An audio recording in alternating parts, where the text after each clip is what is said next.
Good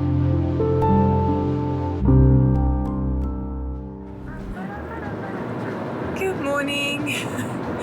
So today we are going to a very exciting place, an alpaca farm.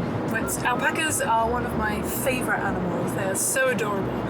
So I thought, being in Hungary, why not check out some alpaca farms? I did a Google search and tried to see if there are any alpaca farms here, very curious, and found one in a place called, get my pronunciation correct, Jobaháza. It's about an hour or so north of Veszprém, if you watched my last video. And yeah, lovely family there, family run farm, and I think they breed alpacas. So we're going to go meet the alpacas and have a little chat with them, and also negotiate driving on the other side of the road. Because as you know, obviously if you're American, this is very normal for you, but obviously in the UK we drive on the other side, so everything's back to front for me, so wish me luck. Let's go.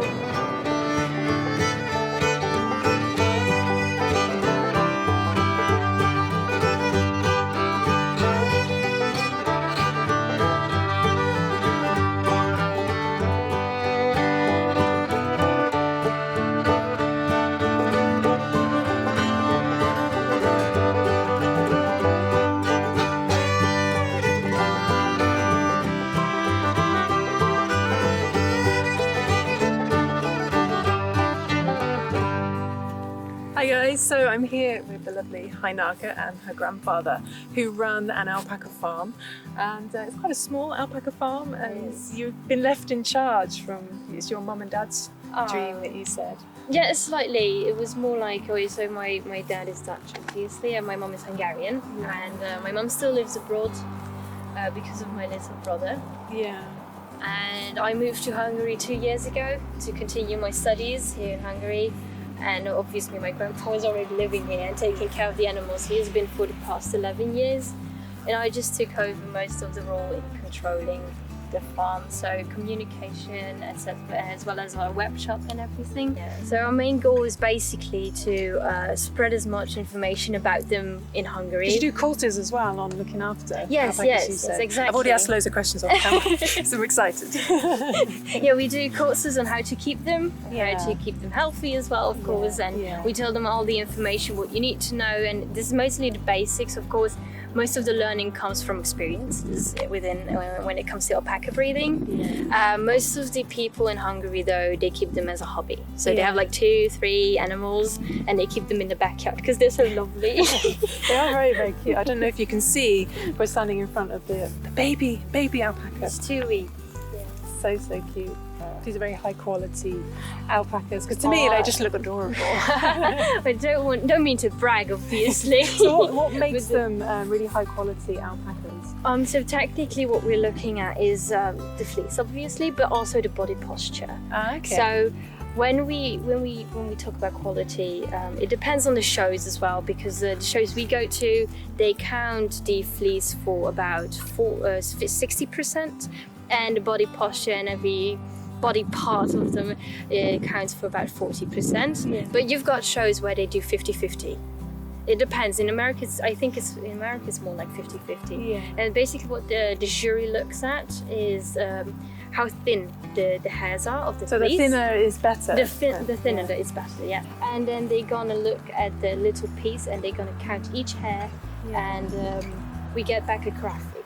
And the graphic states that the thinner the graphic, the better, because then more of the hairs are the same amount of micron, and the higher or the more to the left, the better, because then it's the thinner, basically. So does that lead into being really good quality yarn? Yes, because then it's so soft.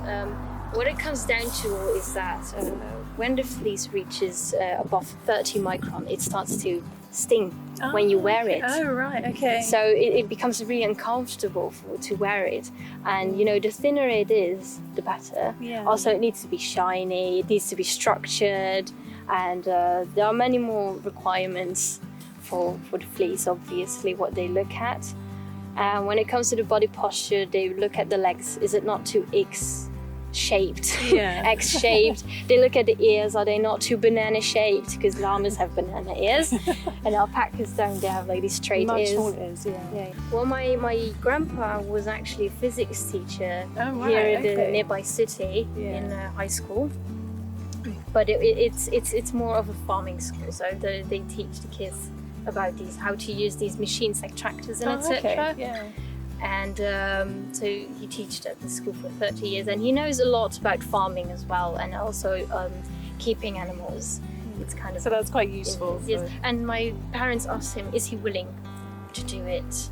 So they asked both my grandma and my grandpa, and then they said, yeah, sure, I will. And he built the 2 stables himself. Oh wow! Oh, but I'm still amazed by that. Oh, they're beautiful creatures. Well, They thank you are. for showing us around today. Of course. And then later we'll show some of your beautiful end product, which I know you guys will love as much as me.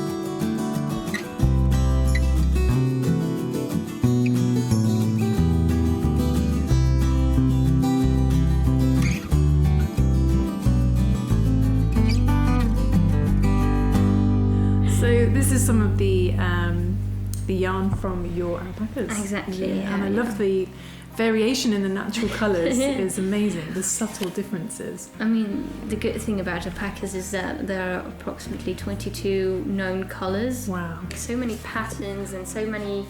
You need to play with the colours because you also have like grey and more kinds of. There are 2 kinds of black. I mean, that's amazing as well. It's like this is not dyed yarn. This black yarn it's is actually natural. from a black alpaca, which hopefully we'll see somewhere in this video, the black alpaca outside. But this one here is the you say is the best. Yes, this is currently our best alpaca.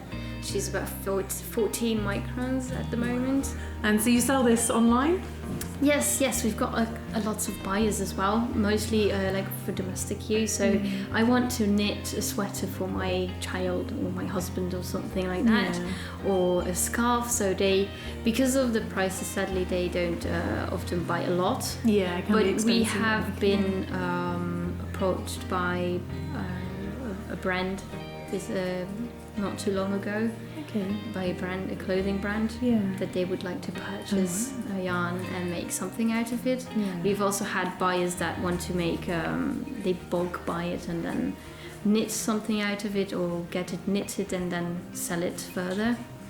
So but most of the time it's just like people come visit our farm, we display it, we show them the differences, they can feel it, they can touch it, and that way they can choose if they either want to buy it or they not. want to take it home. yeah, because we also have yarn from Peru, which is in a smaller amount because these are 100 grams, and this is 100%. And the best thing about our yarn is that the people go outside to visit our farm, they see our animals, and they get to know each animal.